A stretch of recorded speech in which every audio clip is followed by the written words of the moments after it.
Euro കപ്പിൽ ചരിത്രം കുറിച്ച് പോർച്ചുഗലിന്റെ സൂപ്പർ താരം ക്രിസ്ത്യാനോ റൊണാൾഡോ. ഗ്രൂപ്പ് എഫിലെ അവസാന റൗണ്ട് പോരാട്ടത്തിൽ ജോർജിയക്കെതിരെ ഇറങ്ങിയതോടെയാണ് CR7 ചരിത്രം കുറിച്ചത്. ഇതോടെ മേജർ ടൂർണമെന്റുകളിൽ 50 മത്സരം തികയ്ക്കുന്ന ആദ്യ യൂറോപ്യൻ കളിക്കാരനെന്ന റെക്കോർഡ് ക്രിസ്ത്യാനോ റൊണാൾഡോ സ്വന്തമാക്കി. യൂറോ കപ്പിൽ ഏറ്റവും കൂടുതൽ ടൂർണമെന്റിൽ പങ്കെടുക്കുന്ന താരമെന്ന റെക്കോർഡും യൂറോ കപ്പിൽ ഏറ്റവും കൂടുതൽ മത്സരങ്ങൾ, ഏറ്റവും കൂടുതൽ ഗോളുകൾ എന്നിങ്ങനെയുള്ള ആർക്കും തിരുത്താൻ കഴിയാത്ത റെക്കോർഡുകളും റൊണാൾഡോയുടെ പേരിൽ തന്നെയാണ്. 2004 യൂറോ കപ്പിലാണ് ക്രിസ്ത്യാനോ ആദ്യമായി പങ്കെടുക്കുന്നത്. 2016 യൂറോ കപ്പ് പോർച്ചുഗലിന് നേടിക്കൊടുത്തു. ഫിഫ ലോകകപ്പ് കിരീടം നേടാനാവാത്തത് ബാക്കിയാവുന്നു.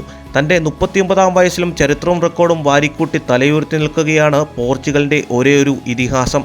28 UEFA യൂറോ കപ്പും 22 ഫിഫ ലോകകപ്പ് മത്സരങ്ങളും ഉൾപ്പെടെ 50 മത്സരങ്ങൾ എന്ന നാഴികക്കല്ലും പിന്നിട്ടിരിക്കുകയാണ് CR7. അഭിമാനിക്കാം, റോണോ ഈ വർഷത്തെ യൂറോ കപ്പ് നേടുമെന്നാണ് ആരാധകരും ആഗ്രഹിക്കുന്നത്.